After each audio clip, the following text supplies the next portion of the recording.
Martin for KRAZ-TV. I'm the lone journalist, Doc Martin. Guess where I'm at? Well, look who's behind me. That's Bell Rock in Sedona. It's Midsummer Eve, and this is the Golden Bough. What's the Golden Bough? Well, it's a book review. The Golden Bough. And here's the Golden Bough. I'll tell you the story. Well, this book is by Sir James George Fraser, copyright 1922. So the last reprint is 1950. Now this book is a distillate of 12 volumes of an anthology, collections, and histories, and well, putting it all together about what magic is and all of that. So this was published by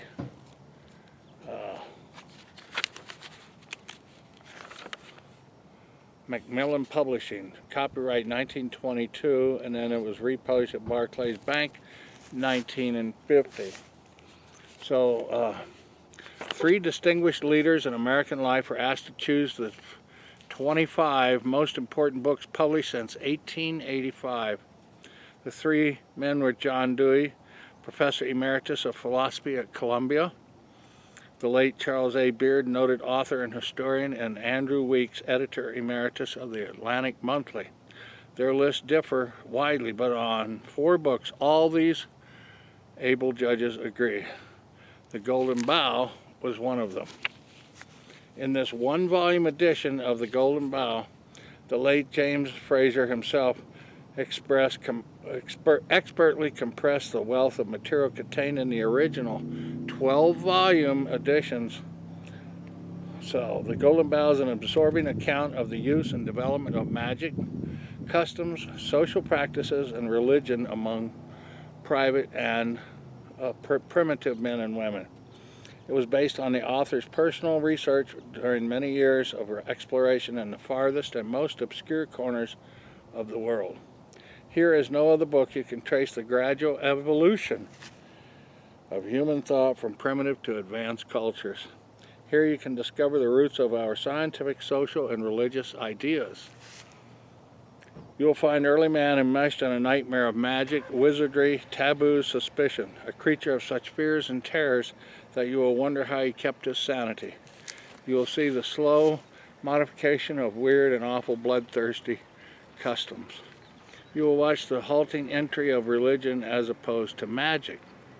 You will trace from their original sources many of the beliefs of our ancient ancestors that still affect us, our lives today. The Golden Bough spreads before us the whole panorama of our long, bitter, and ongoing struggle to emerge from the tangle of superstitions, fears, and hates into a clear understanding of the world we live in. Now you can have the author's own condensation of this world-renowned classic, over 800 pages of fascinating reading and invaluable reference material, and essential for everyone's library. Sir James Fraser is a world-famous Scottish anthropologist and classicist. He was the author of numerous scholarly works, but is best known for the Golden Bough. Well, the Golden Bough is a piece of a branch off of a tree in the Temple of Diana. Diana had, in the Roman times, a sacred grove in northern Italy near a lake called Nemi. See, I'm butchering names already. Anyway, at the sacred grove, the priest of that temple was called the King of the Woods, and they protected it by sword and killed people that came in and challenged them. Anyway, how the succession of the kingship of that came by is that whoever wanted to take over and become the new King of the Woods had to slay the current king of the bough. So they had to take this bough, which is a mistletoe. It's mistletoe. Now this is dried mistletoe, so it does have a golden hue to it. But I did pick some for, this is Midsummer's Eve, and so tomorrow's the solstice, and we're fittingly in Sedona. So the Golden Bough goes full round and full circle here in the world of magic and the powers of the esoteric here in Sedona and other places. So anyways, the person that was going to challenge the king would pick this bough and either strike or hit the new or the old king, and then they would fight it out. Now sometimes they won, sometimes they didn't. But anyways, there would be a fight to the death, and whoever won stayed on or became the new king of the woods at this temple in the sacred groves at Lake Nemi in Italy. So the last portion, the penultimate chapter in this book explains that what the golden bough is, and then the last chapter is about Lake Nemi. For she too, the goddess whom he served and married was herself, if I am right, no other than the queen of heaven, the true wife of the sky god. For she too loved the solitude of the woods and the lonely hills, and sailing overhead on clear nights, in the likeness of the silver moon, looked down with pleasure on her own fair image, reflected on the calm, burnished surface of the lake, Diana's mirror. So there you have it. What a great anthology. Now it covers many places in the world, and I suppose that the author actually did go to New Guinea and Australia and Africa and many tribes, and also in Scandinavia and in Norway and all, some of the ancient customs in Slovenia and Czechoslovakia. So there are many, many traditions on why people did certain things, like maypoles, souls in animals, death of the king.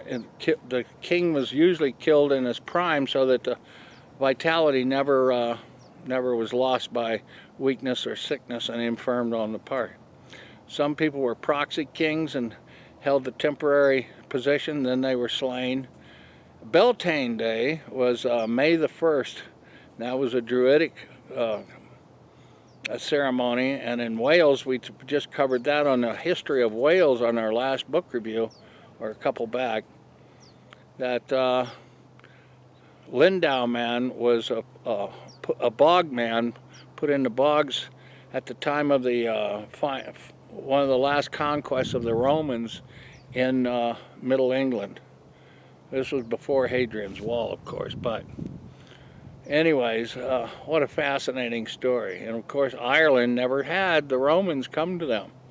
So there's several types of Celts, the P Celts and the Q Celts and all of that. But that's another story. But this is based on this tradition. And, well, there's the bough.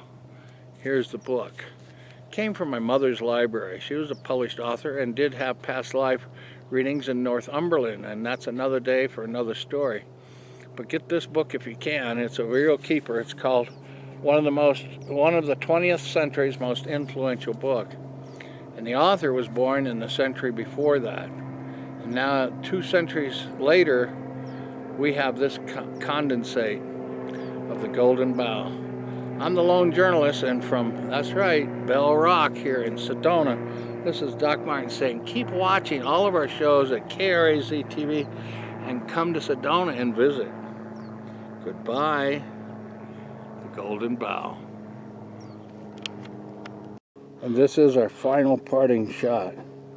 The golden bough, mistletoe, harvested Midsummer Eve 2021, shown here at Bell Rock in Sedona, a powerful vortex center of the world. Keep watching KRAZ TV.